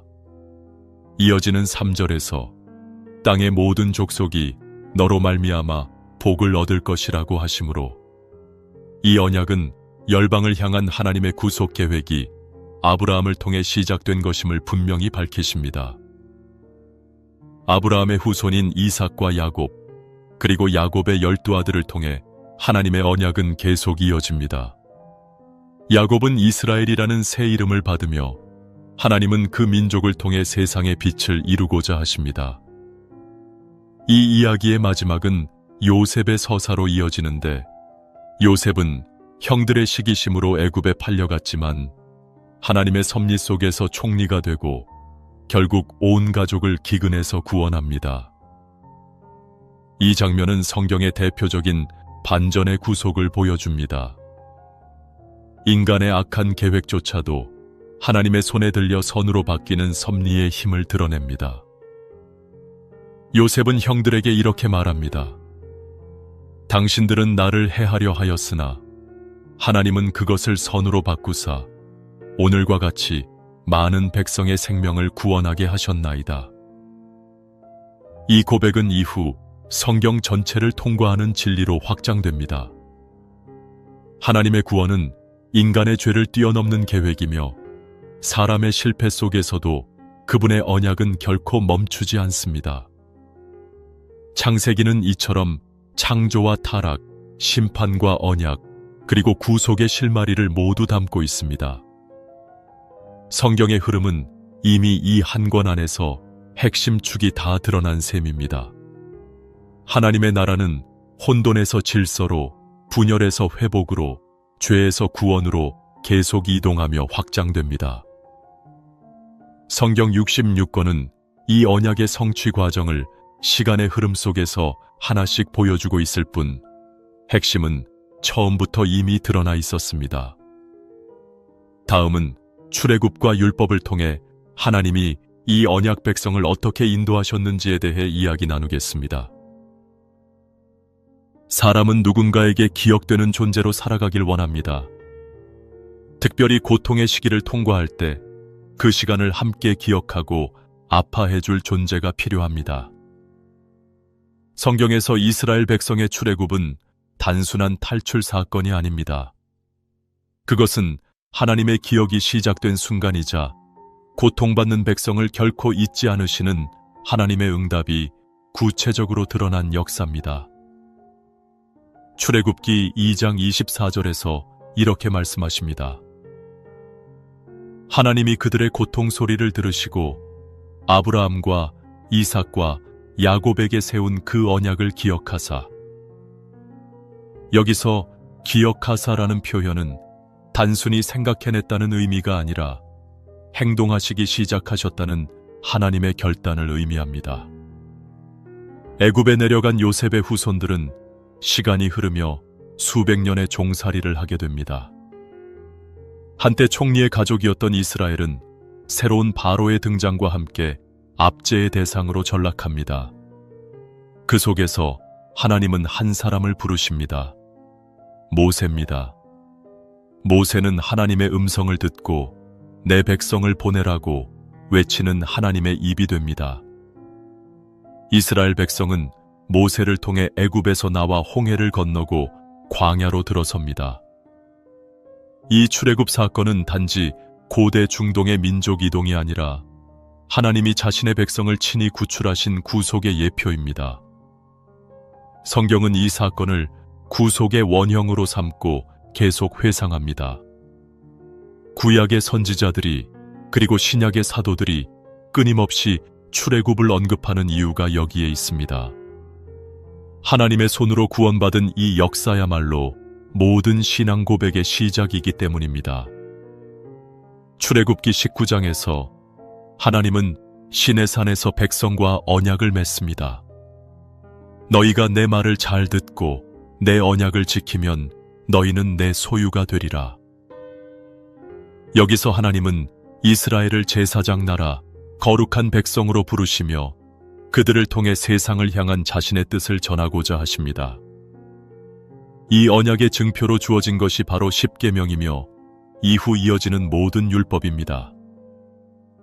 사람들은 율법을 복잡하고 무거운 의무로만 이해하지만 성경 속 율법은 하나님과의 관계를 유지하기 위한 구조입니다.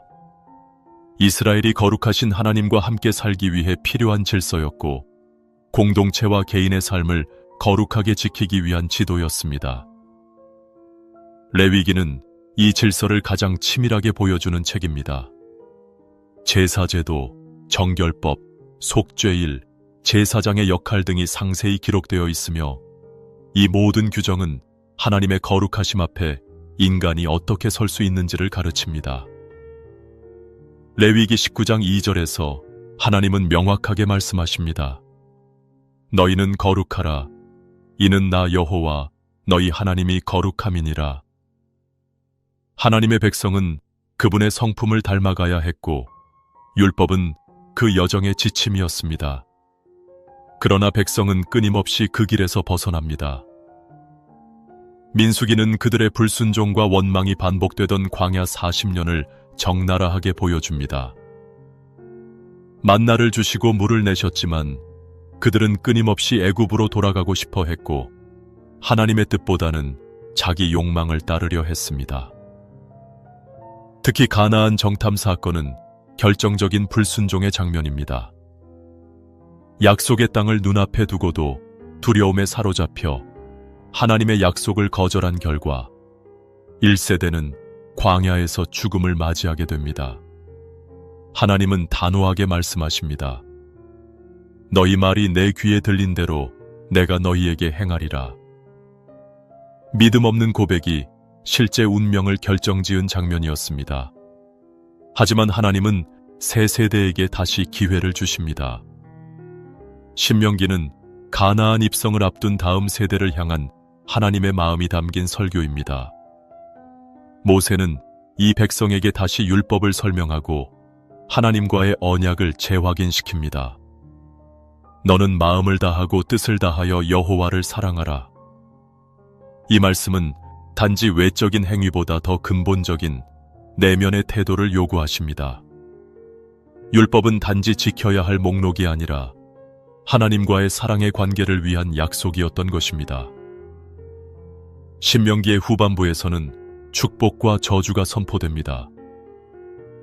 순종할 때 임하는 복과 불순종할 때 임하는 징계는 단순히 보상과 벌이 아닙니다. 그것은 하나님과 함께하는 삶이 주는 생명의 열매이며 그 관계를 버릴 때 찾아오는 죽음의 그림자입니다. 하나님은 백성 앞에 생명과 사망, 복과 저주를 두시며 말씀하십니다. 그러므로 너는 생명을 택하라. 이 말씀은 신앙이란 단지 관념이 아니라 실제 삶의 선택이라는 것을 분명히 보여줍니다. 출애굽기부터 신명기까지의 흐름은 구속받은 백성이 어떻게 살아가야 하는지를 보여주는 이야기입니다. 하나님의 구원은 단지 고난에서 벗어나는 것이 아니라 하나님과 함께 살아가는 새 질서로의 초대입니다. 이 질서 안에서 이스라엘은 하나님의 백성으로 세워지고 율법은 그 정체성을 유지하기 위한 길잡이가 됩니다. 동시에 이 시기는 이스라엘이 반복적으로 실패했던 시간이며 인간의 의지로는 하나님의 뜻을 온전히 이룰 수 없다는 사실을 드러내는 증거이기도 합니다. 결국 이 모든 사건은 하나님의 구속 계획이 율법을 완성하실 메시아를 필요로 한다는 진리를 조용히 예비하고 있었습니다. 다음은 가나안 땅으로 들어간 이후 이스라엘 백성이 어떤 길을 걷게 되었는지에 대해 이야기 나누겠습니다. 약속의 땅을 향한 여정은 단지 목적지에 도착하는 문제가 아니었습니다. 하나님이 정하신 삶의 방식으로 살아갈 수 있는가, 하나님의 말씀을 실제로 신뢰하며 순종할 수 있는가를 시험하는 시간이었습니다. 가나안은 단순한 지리적 공간이 아니었고 하나님과의 언약 관계가 실현되어야 할 거룩한 무대였습니다. 출애굽과 광야의 시기를 지나 이제 이스라엘은 여호수아의 인도로 약속의 땅에 발을 들입니다. 그러나 이 땅을 차지하는 과정은 인간의 지혜나 군사력으로만 이루어진 것이 아니라 하나님의 명령에 대한 믿음의 순종이 핵심이었습니다.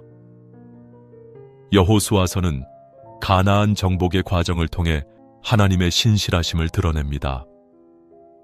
특히 여호수아 1장에서 하나님은 이렇게 말씀하십니다. 내가 모세와 함께 있었던 것 같이 너와 함께 있을 것임이라. 네가 어디로 가든지 네 하나님 여호와가 너와 함께 하시느니라. 이 약속은 이스라엘의 미래가 전적으로 하나님의 임재에 달려 있음을 분명히 합니다. 가나안 정복의 시작이었던 여리고 성 전투는 이 믿음의 본보기로 이스라엘 백성은 무기를 들고 싸우기보다 침묵 속에서 성을 돌고 일곱째 날에는 함성과 나팔 소리로 하나님의 능력을 증언합니다. 이것은 인간의 전략이 아니라 하나님의 방식으로 승리를 얻는 길이 무엇인지를 선포하는 사건이었습니다. 하지만 이 정복 과정에서도 인간의 불순종은 틈을 보입니다. 아간의 탐욕으로 인해 아이성 전투에서 패배하고 가나안 족속과의 전투 중 거짓말과 속임수에 쉽게 당하는 모습도 나타납니다.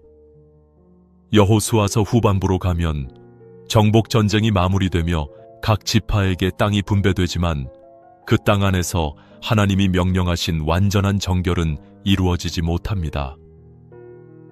우상을 숭배하던 이방 민족들을 그대로 두었고 이는 이후 이스라엘 신앙에 큰 타격이 됩니다. 여호수아는 마지막으로 백성에게 언약을 재확인시키며 이렇게 고백합니다. 오직 나와 내 집은 여호와를 섬기겠노라. 이 선언은 성경을 읽는 모든 독자에게 던지는 질문이기도 합니다. 너는 누구를 섬기겠는가? 이 고백을 붙드는 이가 있는가 하면 시간이 흐르며 점점 하나님을 잊어버리는 이들도 나타나기 시작합니다. 이스라엘은 여호수아 세대가 죽고 난 이후 하나님을 알지 못하는 새로운 세대를 맞이하게 되고 그것이 사사기의 시작이 됩니다. 사사기는 이스라엘 역사에서 가장 어두운 시기 중 하나로 반복되는 영적 타락과 정치적 혼란이 교차합니다. 백성들은 하나님을 잊고 우상 숭배로 돌아서며 그 결과 외세의 압제와 내분에 시달립니다. 그러나 그들이 고통 속에서 부르짖을 때마다 하나님은 사사들을 세워 그들을 구원하십니다.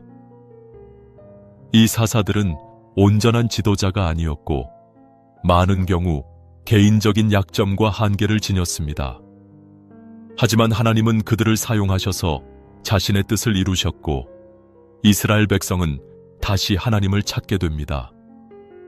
이 반복 구조는 명확한 진리를 전합니다. 인간의 회복은 철저히 하나님의 은혜에 달려 있으며 인간은 끊임없이 하나님을 필요로 하는 존재라는 것입니다. 사사기의 결론은 한 문장으로 요약됩니다.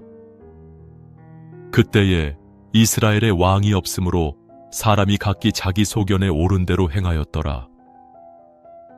이 한 문장은 하나님의 왕권을 거부하고 자기 기준대로 살아가려는 인간의 본성을 드러냅니다.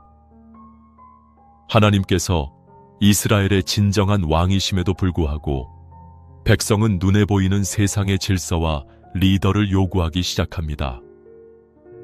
이것은 이후 왕정시대의 도입을 예고하는 동시에 이미 사람들의 마음이 하나님을 떠나 있었다는 깊은 병리적 신앙 상태를 보여줍니다. 이 시기의 마지막은 룻기로 이어집니다. 룻기는 사사시대의 혼란스러운 상황 속에서도 한 사람, 한 가정 안에서 이루어지는 신실함과 회복의 이야기를 담고 있습니다. 나오미와 룻, 그리고 보아스의 이야기는 하나님의 언약이 혼란 속에서도 계속 이어지고 있음을 증거합니다. 룻은 모압 여인이었지만 하나님의 백성이 되고자 선택했고 보아스는 기업 물을 자로서 이 가문을 회복시킵니다. 이 관계 속에서 태어나는 오벳은 다윗의 할아버지가 되고 이는 곧 메시아 계보로 이어지는 고리를 완성합니다. 룻기는 작지만 강력한 메시지를 전합니다. 혼란과 죄의 시대에도 하나님은 구속사의 실을 결코 놓지 않으시며 개인의 작은 순종을 통해 큰 계획을 이루신다는 사실입니다. 결국 여호수아부터 룻기까지의 흐름은 다음과 같은 구조로 정리할 수 있습니다. 첫째, 하나님의 약속은 신실하게 성취되었고 가나안 땅은 이스라엘의 소유가 되었습니다.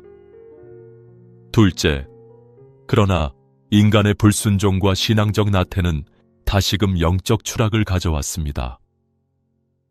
셋째, 그럼에도 하나님은 포기하지 않으시고 반복적으로 구원의 손길을 내미셨으며 넷째, 그 구속은 눈에 띄는 사건뿐 아니라 평범한 개인의 삶을 통해서도 이어졌습니다.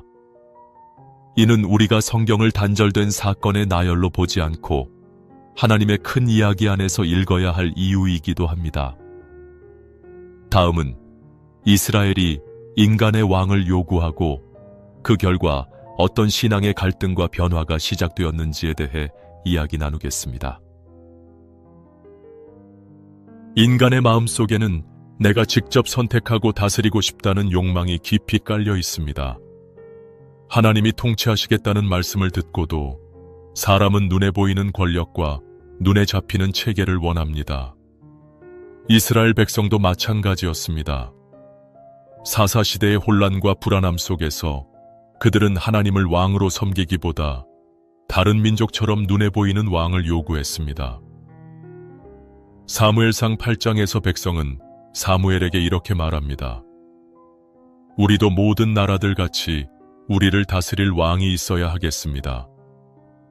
이는 단순한 정치적 요구가 아니라 하나님과의 관계를 거절하는 선택이었습니다. 하나님은 이 요구를 들으시고 사무엘에게 말씀하십니다. 그들이 너를 버림이 아니요 나를 버려 자기들의 왕이 되지 못하게 함이니라. 왕정의 시작은 인간의 욕망에서 비롯되었지만 하나님은 그 속에서도 자신의 뜻을 이루기 위해 사람을 세우십니다. 사울이 이스라엘의 첫 왕으로 기름 부음을 받지만 그는 하나님의 말씀보다 사람의 눈치를 보았고 결국 하나님께 버림받습니다. 사무엘상 15장에서 사울이 아말렉과의 전쟁에서 하나님의 명령을 어기자 하나님은 사무엘을 통해 여호와께서도 오늘 당신을 버려 왕이 되지 못하게 하셨나이다 라고 단언하십니다. 하나님은 새로운 왕을 준비하십니다. 다윗입니다. 베들레헴 목동이었던 그는 하나님의 마음에 합한 자로 부르심을 받고 골리앗을 쓰러뜨리고 사울의 시기를 견디며 왕으로 세워집니다. 일주일이 지나자 눈물이 나기 시작했어요. 하나님이 정말 나를 사랑하시는구나. 내가 이렇게 부족해도 나를 자녀로 여겨주시는구나. 한 달 후 그 권사님의 얼굴이 완전히 달라졌어요. 교회에서 만날 때마다 환하게 웃으시고 기도할 때도 자연스럽게 아버지라고 부르시더라고요. 목사님, 하나님이 정말 나의 아버지시라는 것을 깨달았어요. 이제 기도할 때 무서운 마음이 아니라 아버지 품에 안기는 마음으로 기도해요. 하나님이 나를 사랑하신다는 확신이 생겼어요. 실수해도 하나님이 나를 포기하지 않으신다는 것을 알겠어요. 그분의 일상생활도 바뀌었어요. 예전에는 항상 불안하고 걱정이 많았는데 이제는 평안함이 있었습니다. 하나님 아버지가 나를 돌보고 계시니까 괜찮아. 이런 마음이 생긴 거죠. 가족들과의 관계도 좋아졌어요. 하나님의 사랑을 확신하니까 다른 사람들에게도 더 사랑스럽게 대할 수 있게 됐습니다. 또 다른 사례도 있어요. 한 청년이 있었는데 그 청년은 자존감이 매우 낮았어요. 항상 자신을 비하하고 나는 안 돼. 나는 부족해. 하나님이 나를 사랑하실 리 없어. 이런 생각에 빠져 있었습니다. 그런데 하늘에 계신 우리 아버지여라고 기도하면서 하나님이 자신의 아버지라는 것을 깨닫게 됐어요. 하나님이 나의 아버지시라면 나는 하나님의 자녀구나. 하나님의 자녀라면 나도 귀한 존재구나. 이런 깨달음이 온 거죠. 그 청년의 자존감이 회복되기 시작했습니다. 하나님의 자녀라는 정체성이 확고해지니까 세상의 시선이나 평가에 흔들리지 않게 됐어요. 이것이 바로 첫 번째 응답입니다. 하늘에 계신 우리 아버지여라고 기도할 때 하나님과의 친밀감이 회복됩니다. 하나님이 멀리 계신 분이 아니라 바로 내 옆에서 나를 사랑하시는 아버지라는 것을 경험하게 됩니다. 두렵고 떨리는 마음이 아니라 편안하고 안전한 마음으로 하나님께 나아갈 수 있게 되어요. 여러분도 기도를 시작할 때 이 한 구절을 천천히 묵상해 보세요. 하나님께서 여러분을 얼마나 사랑하시는지, 여러분이 얼마나 소중한 하나님의 자녀인지 느끼실 수 있을 거예요. 두 번째로 나눌 내용은 이름이 거룩히 여김을 받으시옵소서입니다. 이 구절은 주기도문에서 가장 중요한 부분 중 하나예요. 현대의 많은 성도들이 기도할 때 자신의 필요와 요구만 말씀드리는 경우가 많습니다. 하나님, 이것 주세요. 저것 해주세요. 건강 주세요. 돈 주세요. 성공하게 해주세요. 물론 우리의 필요를 아뢰는 것도 중요하지만 예수님은 기도의 우선순위를 분명히 하셨습니다. 먼저 하나님의 이름이 거룩히 여김을 받아야 한다고 하셨어요. 이는 하나님을 경배하고 찬양하는 마음으로 기도하라는 의미입니다. 그런데 거룩히 여김을 받으시옵소서라는 말이 무슨 뜻일까요? 여기서 거룩히 여김을 받는다는 것은 원어로 하기야조인데 이는 구별되다, 신성하게 여겨지다라는 뜻입니다. 즉 하나님의 이름이 다른 모든 이름들과 구별되어 특별히 높임을 받으시기를 구하는 기도예요. 하나님이 누구신지를 올바르게 인식하고 그분께 합당한 영광과 찬양을 드리는 것입니다. 시편 29편 2절에서 이렇게 말씀하고 있어요. 여호와의 이름에 합당한 영광을 여호와께 돌리며 거룩한 옷을 입고 여호와께 예배할지어다. 하나님의 이름에 합당한 영광을 돌리라고 하셨어요. 그렇다면 하나님의 이름은 어떤 의미를 가지고 있을까요? 구약시대의 하나님의 이름은 그분의 성품과 속성을 나타냈습니다.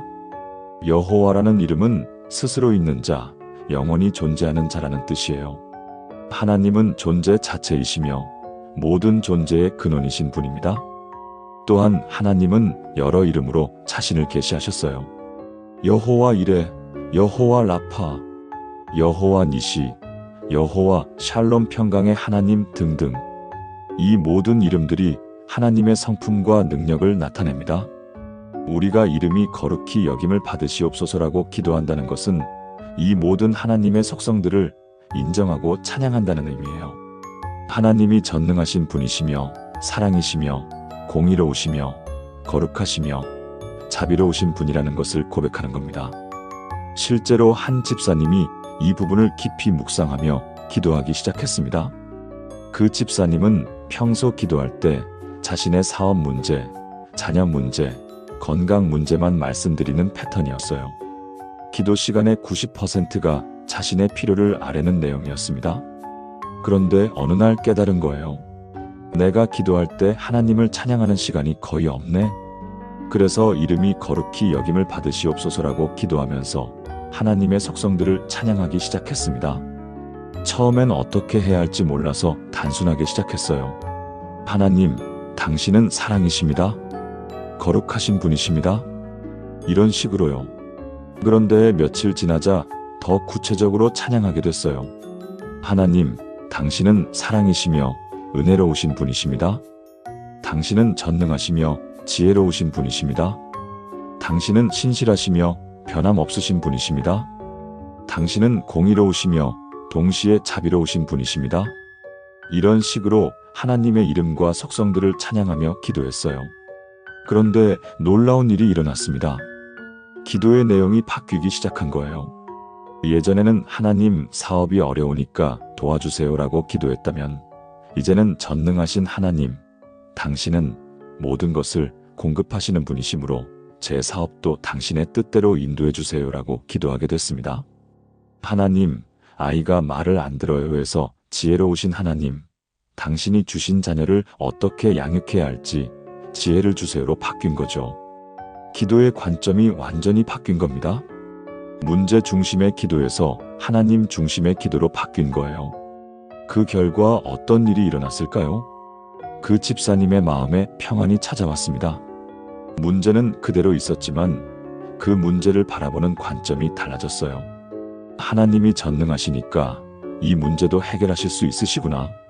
하나님이 사랑이시니까 나에게 가장 좋은 길로 인도하시겠구나. 하나님이 지혜로우시니까 내가 모르는 더 좋은 계획이 있으시겠구나. 이런 확신이 생긴 거죠. 기도할 때마다 하나님의 위대하심을 묵상하니까 문제가 작아 보이기 시작했어요.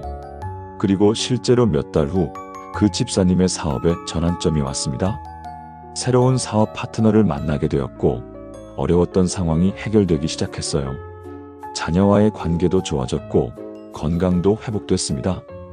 그 집사님은 말했어요. 목사님, 하나님을 찬양하며 기도하니까 하나님이 정말 응답해 주시는 것 같아요. 그리고 기도가 이렇게 즐거운 줄 몰랐어요. 하나님이 얼마나 위대하신 분인지 깨달을 때마다 감동이 와요. 또 다른 권사님도 비슷한 경험을 하셨어요. 그분은 매일 아침 일정한 시간을 정해놓고 하나님의 속성들을 찬양하는 시간을 가졌어요. 월요일에는 하나님의 사랑을, 화요일에는 하나님의 전능하심을, 수요일에는 하나님의 지혜를, 이런 식으로요. 그러자 하나님에 대한 이해가 깊어졌고 신앙이 더 견고해졌습니다. 어려운 일이 생겨도 우리 하나님은 이런 분이시니까 괜찮아라는 마음이 생겼어요. 이것이 바로 두 번째 응답입니다. 그 이름이 거룩히 여김을 받으시옵소서라고 기도할 때 예배의 마음이 회복됩니다. 하나님이 누구신지를 바르게 알고 그분께 합당한 찬양을 드리게 됩니다. 그리고 그 결과 우리의 기도가 문제 중심이 아니라 하나님 중심으로 바뀌게 되어요. 문제보다 하나님이 더 크신 분이라는 것을 깨닫게 됩니다. 여러분도 기도할 때 하나님의 이름과 속성들을 찬양하는 시간을 가져보세요. 하나님에 대한 올바른 관점이 회복되실 거예요. 세 번째로 나눌 내용은 나라가 임하시옵소서입니다. 이 구절은 하나님의 나라가 이 땅에 임하기를 구하는 기도입니다. 그런데 하나님의 나라라는 것이 정확히 무엇일까요? 많은 성도들이 하나님의 나라를 막연하게 생각합니다. 천국에 가는 것, 죽은 후에 가는 곳 정도로 이해하시는 분들이 많아요. 물론 그것도 맞지만 하나님의 나라는 그보다 훨씬 포괄적인 개념입니다. 하나님의 나라는 하나님이 왕으로 다스리시는 영역을 의미해요.